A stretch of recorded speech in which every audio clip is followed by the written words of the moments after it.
અને હવે વાત કરીશું દીકરીના દાનવના ફેસલાની.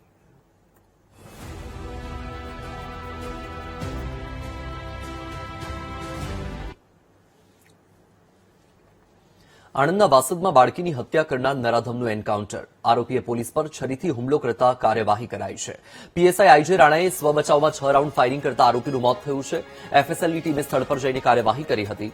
એન્કાઉન્ટર સ્થળ પરથી 6 ફૂટેલા કારતૂસ જપ્ત કર્યા છે. આરોપીએ વાસદ રેલવે સ્ટેશન પરથી 4 વર્ષની બાળકીનું અપહરણ થયું હતું. અપહરણ કરનાર જે અપહ્યત બાળકીનો સવારના સમયે મૃતદેહ મળી આવ્યો હતો. પોલીસે સીસીટીવીના આધારે ગણતરીની કલાકોમાં જ આરોપીને પકડી પાડ્યો હતો. એલસીબીની ટીમ આરોપીને લઈ જતા સમયે ઘટના બની. આરોપીએ ઉલટીની ફરિયાદ કરતા પોલીસ વાન સાઈડમાં ઉભી રખાઈ હતી. નીચે ઉતરતાની સાથે જ આરોપીએ છરીથી પોલીસ પર હુમલો કર્યો હતો. રાજવીરસિંહ અને મહિપાલસિંહ નામના પોલીસ જવાનો પર હુમલો કર્યો હતો. પીએસઆઈ આઈજે રાણાની ચેતવણી પછી પણ આરોપીએ હુમલો ચાલુ રાખતા કાર્યવાહી કરાઈ. આરોપી સામે અગાઉ પણ 2 વખત દુષ્કર્મના ગુના નોંધાયેલા છે. હાલ જામીન પર છૂટેલા આરોપીએ બાળકીની હત્યા કરી હતી.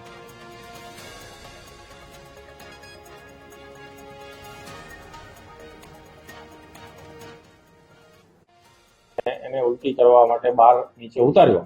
એ દરમિયાન અચાનક એમણે પોતાની પાસેથી એક તીક્ષ્ણ હથિયાર કાઢી અને એલસીબીના જે અમારા 2 કર્મચારીઓ જેને પકડીને ઉભા હતા, મહિપાલસિંહ રાઠોડ અને રાજવીરસિંહ, બંને ઉપર વારાફરતી હુમલો કરી દીધો.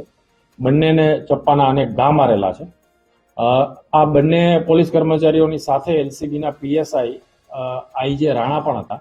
એ તરત ગાડીમાંથી ઉતરી અને આ બચાવવા માટે આ બંને તરફ ગયા તો આરોપીએ એમના ઉપર પણ હુમલો કરવાનો પ્રયત્ન કર્યો.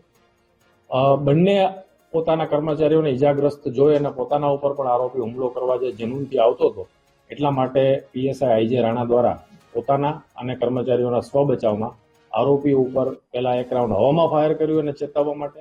આરોપી નહીં રોકાણો, કંટ્રોલ નહીં થયો, વધારે જનૂનથી ઈજા કરવા માટે આવ્યો, જેથી પીએસઆઈ રાણાએ પહેલા એમના પગ ઉપર 1 રાઉન્ડ ફાયર કર્યું, જે ગોળી એને વાગી છે. અને આમ છતાં પણ આરોપી ફરી વખત ધસી આવ્યો પીએસઆઈને મારવા માટે. પીએસઆઈએ ફરજિયાત બીજા 4 રાઉન્ડ ફાયર આરોપી ઉપર કર્યું છે. આમ આરોપીને 5 ગોળીઓ વાગી.